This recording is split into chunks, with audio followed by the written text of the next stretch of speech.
This is FYI News 13, brought to you by SSPTV and the Hazleton Standard Speaker.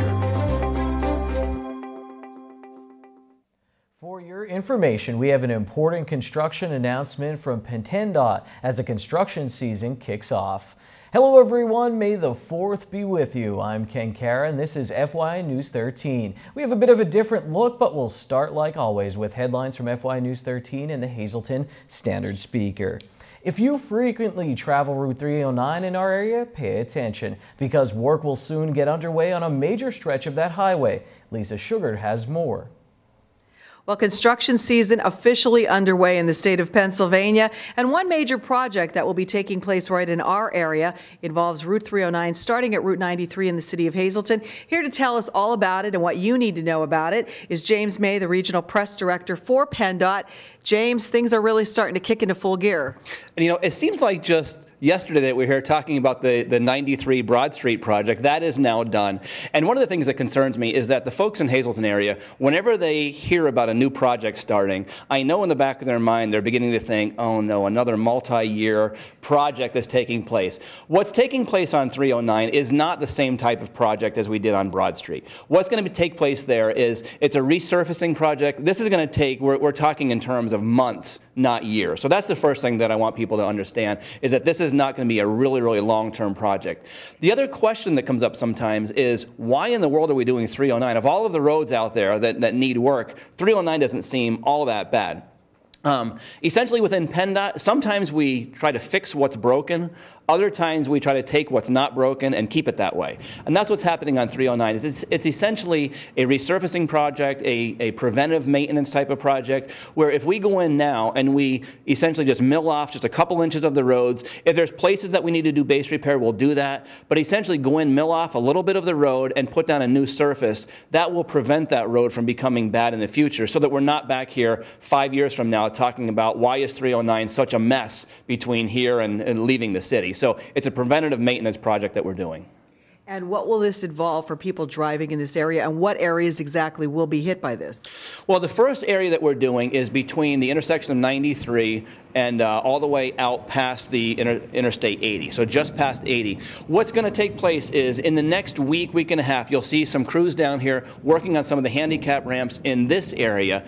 And while they're doing that, up at the Interstate 80 area, at the far northern end of the project, they'll start paving and just working their way down this way, so that by the time they get into Hazleton, all of the preliminary handicap ramps and all that stuff will be done. So within the next probably week to week and a half, you'll really start to see some of the work taking place, but it's going to start at the northern end and work its way this direction.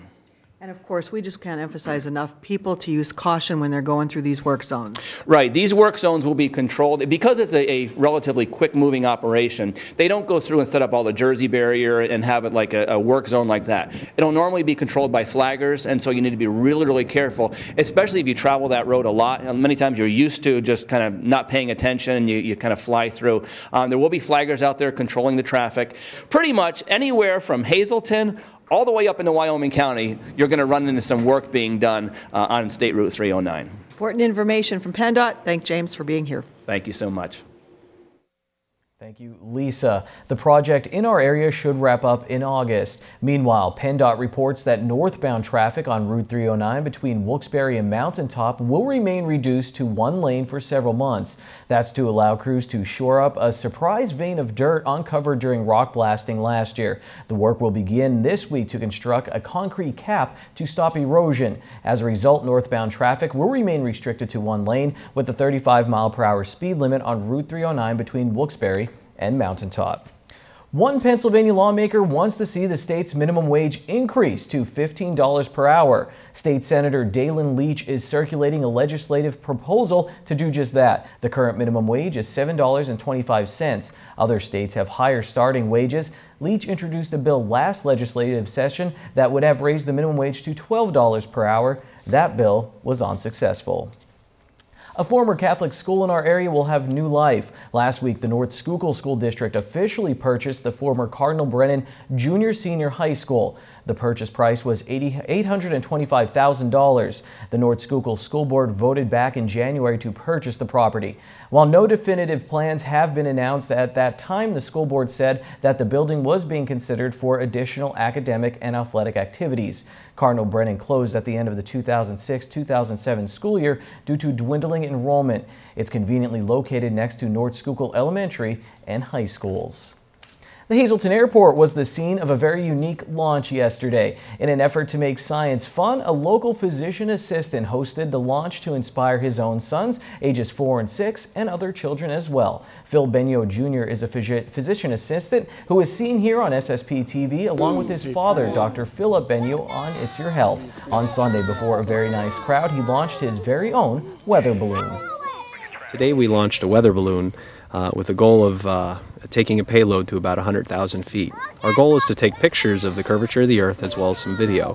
We're going to track it using a GPS transponder via ham radio waves that are able to give its position every 30 seconds. We also have a GPS messenger that will help track it once it hits the ground. How long do you think it'll stay up, and where do you think it'll land? The current prediction is that it should go to it should fly for about 84 to 100 minutes to hopefully a goal of over 100,000 feet.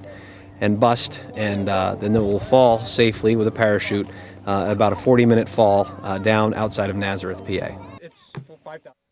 These are some of the fabulous photos taken during the voyage. Benio began work on his concept 4 months ago. He had to get a ham radio license, design and test the balloon, all leading up to Sunday's special launch.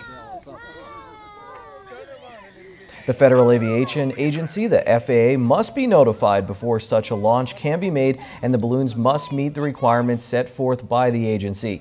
Kudos to Phil Benio Jr. and on his special project geared to get kids psyched up about science.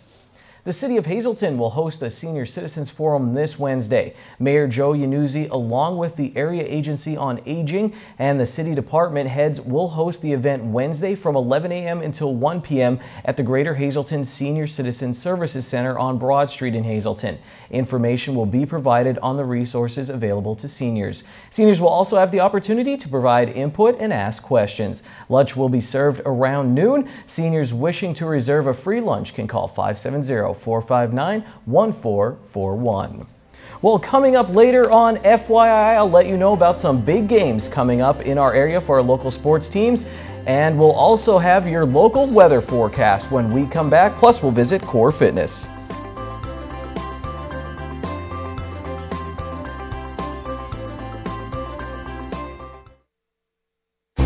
This is FYI News 13, brought to you by SSPTV and the Hazleton Standard Speaker. It's Monday and we're back at Core Fitness.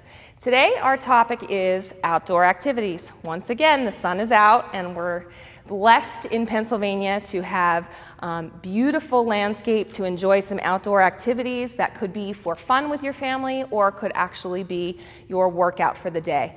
It's a time of year when people like to get out of the gym and enjoy the foliage that we have, the green leaves. We've had enough of the snow.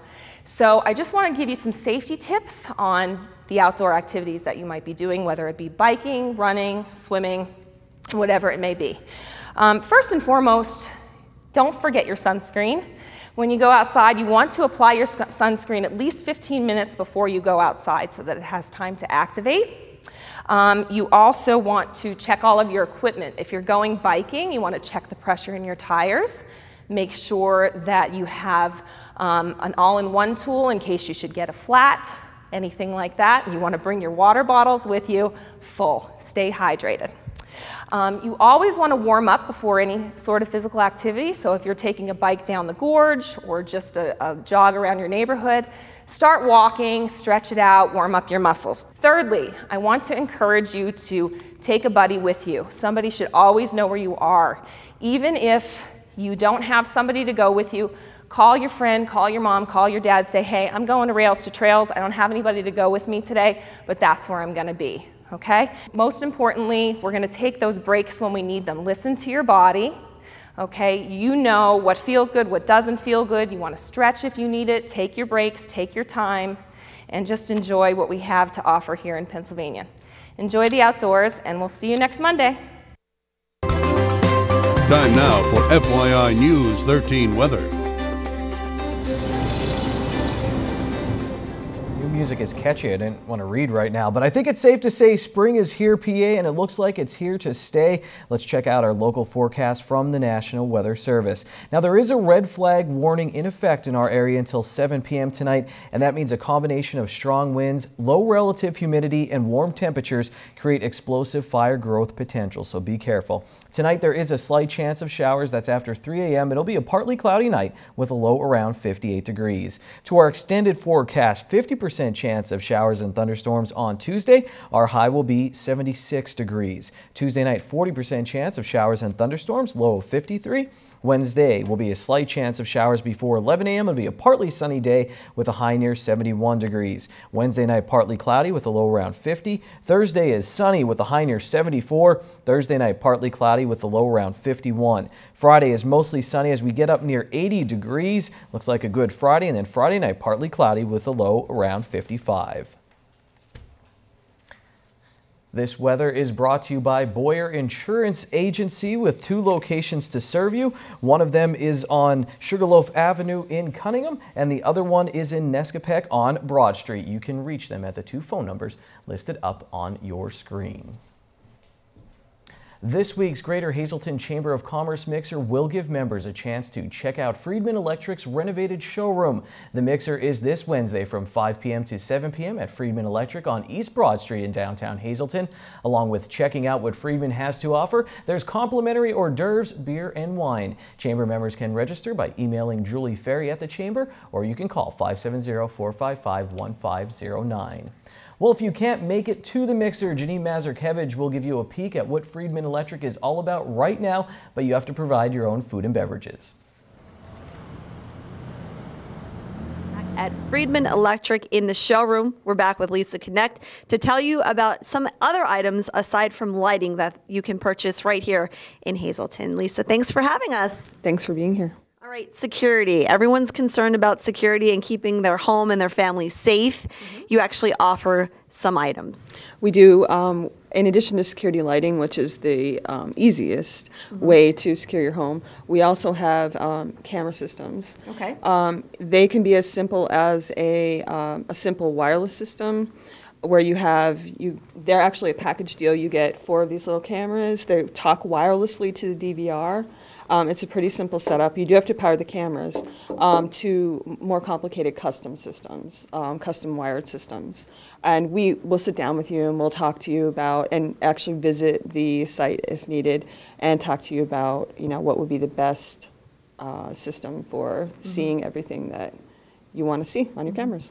Something nice about coming to a local business like Friedman Electric is you get that one-on-one attention and you get people that are experienced. So how long have you been here and how long have you been working with this kind of equipment? I've been here for 8 years, and we've been selling cameras as long as I've been here. We've seen an upswing in it, in people's interest in the security cameras. So we're doing a lot more of that these days. We also have a specialist in our company that works for all of the Friedman stores that is all he does. And so if there's something that I can't help you with or Jerry can't help you with, then Phil would be more than glad to come out and take a look and help. And we've done several systems in the area successfully. Good. All right, so when you think of Friedman Electric, think lighting, but also think security cameras. You have the heated floor system and all kinds of items here. We want you to participate in shopping local. Friedman Electric is celebrating 80 years in business. They have a Facebook page and they have a website, so you can either stop by Hazleton or you can check them out online. And we're here in downtown Hazleton, again, with Friedman Electric, and join us every week here on FYI. Tonight's weather is brought to you by Valley High, the area's oldest ice cream and fast food restaurant. Stop on in for a cold treat including our ice cream and yogurt, or some hot food including our burgers, hot dogs, fries, and much more. That's Valley High, Route 93 in West Hazleton. Treat yourself today. Green screen time on FYI, your midday winning Pennsylvania lottery numbers. Pick 2, 06, Pick 3, 691, Pick 4, 3019, and Pick 5, 61624. If you spent your weekend outside and you weren't paying attention to local sports, don't worry. We'll get you caught up after this break. This is FYI News 13 Sports. I live right down the road from the Valley West Little League complex in Cunningham, and it's awesome to be on my deck and hear the crack of the bat and fans cheering. It's also nice because if I ever want a slushie, it's within walking distance.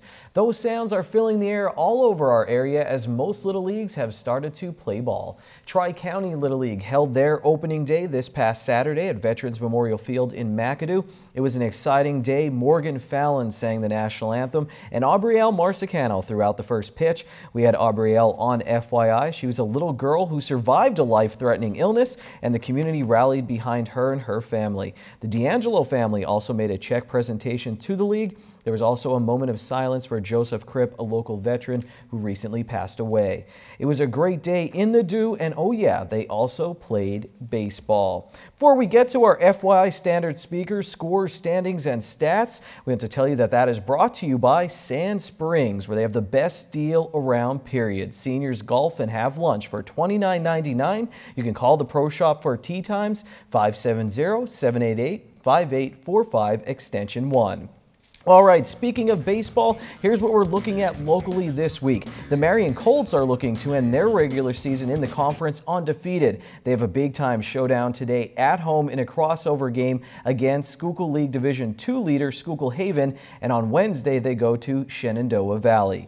The Big HA is leading the way in Division I of the Wyoming Valley Conference. They play 3 games this week, including a Friday showdown with Wyoming Valley West on the road to end their conference regular season. In softball, it's the Lady Cougars in first place in their division with 4 games left to play in the conference. They'll finish up next Thursday at second place Berwick.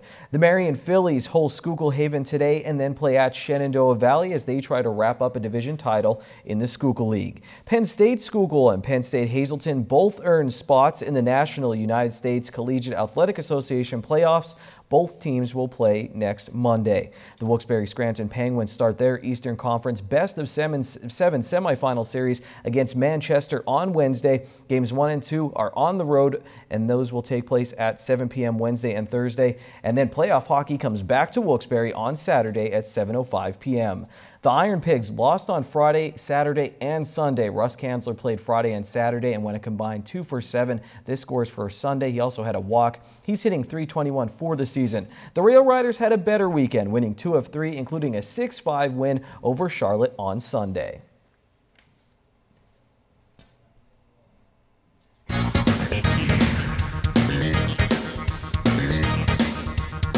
Hi, everybody.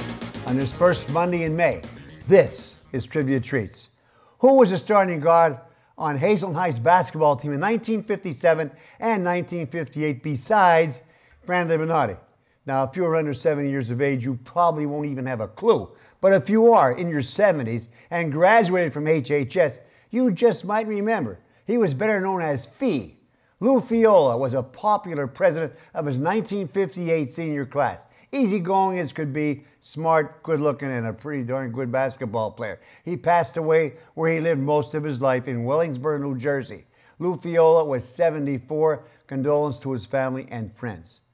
Exactly 60 years ago, in 1955, stellar pitching from 36-year-old Bob Feller and 21-year-old rookie Herb Score highlighted a doubleheader sweep by the Indians over the Red Sox at Municipal Stadium in Cleveland. In the opener, Feller pitched a one-hitter in a 2-0 win. The only Boston hit was a single by Sammy White in the 7th inning.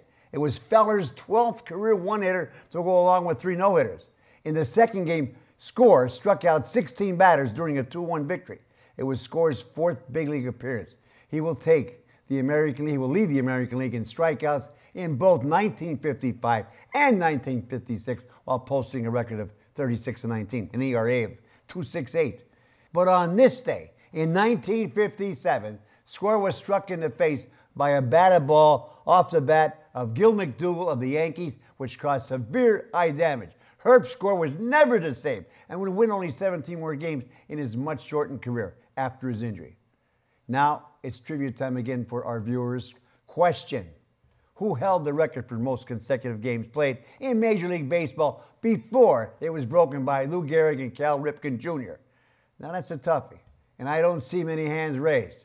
Answer: Everett Scott's record of playing in 1,307 consecutive games came to an end when he was benched by Yankee manager Miller Huggins on this very day in 1925. Scott, who was a shortstop for the Yankees. He was a shortstop for the Yankees. 26 days later, Lou Gehrig replaced Wally Pipp at first base and played the next 2,130 games in a row from 1925 through 1939. Then Cal Ripken Jr. shattered Gehrig's mark with 2,632 straight games for the Orioles from 1982 through 1998. Everett Scott is still third with 1,309. So that is the correct answer. Scott, let's see. 5 people out there knew that, and I know all 5, but we are simply just out of time. Still try to be a good sport. And stay loose. Mondays can be rough, but you can end them on a high note. Seafood night at Bottlenecks. Choose from crab, clam, shrimp, and lobster specials, such as their little neck clams in garlic butter, only $1.95 a dozen, or handmade crab cake platter for only $8.95. Good evening, everyone, and here's tonight's social news. First tonight, happy 66th birthday to Frank Mancini of Freeland. Love from Judy, Joe, Caitlin, and Elijah. And in tonight's Talk of the Town report, Holy Name of Jesus Parish at Transfiguration Church will be holding a parking lot party. The church grounds Saturday, May 16th and Sunday, May 17th. Both days they will have great food, entertainment, games, and more. Some events include Zumba class, car club show, live entertainment, and character sketches. This party will be held rain or shine under the tents. That's tonight's Talk of the Town.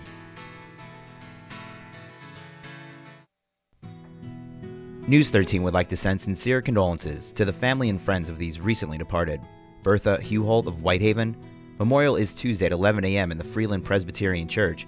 Arrangements are under the direction of the Philip J. Jeffries Funeral Home. Stephen Matthew Tyler of Hazleton. Graveside service will be held Wednesday at 10 a.m. in the St. John's Lutheran and UCC Cemetery. The Cropton Hughes Funeral Home is assisting the family with the arrangements. Oscar Norton of Mountaintop. Funeral is Wednesday at 10 a.m. in the Christ United Methodist Church. Friends may call Tuesday from 5 to 8 p.m. at the McCune Funeral Home. And Robert L. Zentak of Hazleton. Services are private and at the convenience of the family. Arrangements are under the direction of the Frank J. Bonin Funeral Home.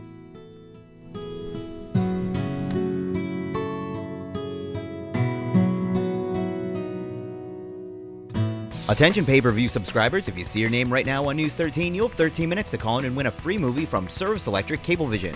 Our winner tonight is Mary Valentine of McAdoo. Mary, if you're watching, give us a call right now, 570-455-7267, extension 104.